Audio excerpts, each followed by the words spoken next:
कोकणातील प्रत्येक अपडेट जाणून घेण्यासाठी आजच माझे कोकणच्या सोशल मीडिया प्लॅटफॉर्मला लाईक, फॉलो आणि सबस्क्राइब करा। मंत्री रवींद्र चव्हाण हे कुचकामी त्यांना आवर घाला ते युती तोडण्याचं काम करत असल्याचा आरोप शिवसेना नेते रामदास कदम यांनी केला होता। मंत्री रवींद्र चव्हाण यांच्या विरोधात केलेल्या या विधानाचा आता निषेध करण्यात येतोय।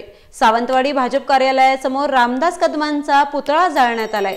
रामदास कदमांनी पाय धरून माफी मागावी, अन्यथा दीपक केसरकरांसह शिंदेंच्या आमदारांना घरी बसू असा इशारा माजी पंचायत समिती सदस्य संदीप गावडे यांनी दिलाय।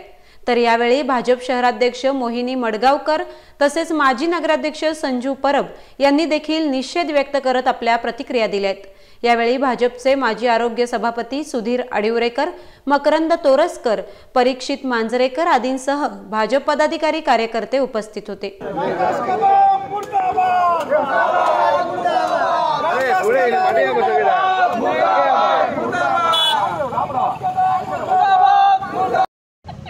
हा मूर्ख माणूस आहे, अवकात नाही त्याची।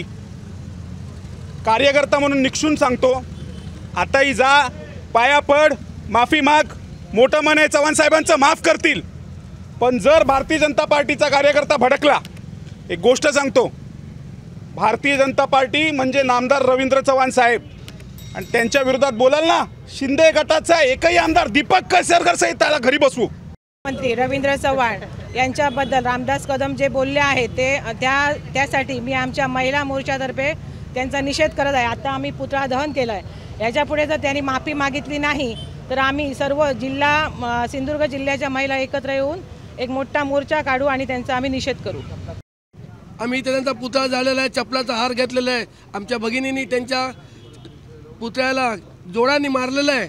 संदीप गावडेने आता सांगितलेलं आहे की जर त्यांनी माफी मागितली नाही तर इथं शिंदे सेनेचा कुठचाही नगरपालिकेतला एक नगरसेवक, ग्रामपंचायत सदस्य, आमदार सोडाच इथं कोणी निवडून येऊ शकत नाही। त्यांनी ध्यानात घ्यावं आणि साहेबांची माफी मागावी असं या ठिकाणी मी नमूद करतो।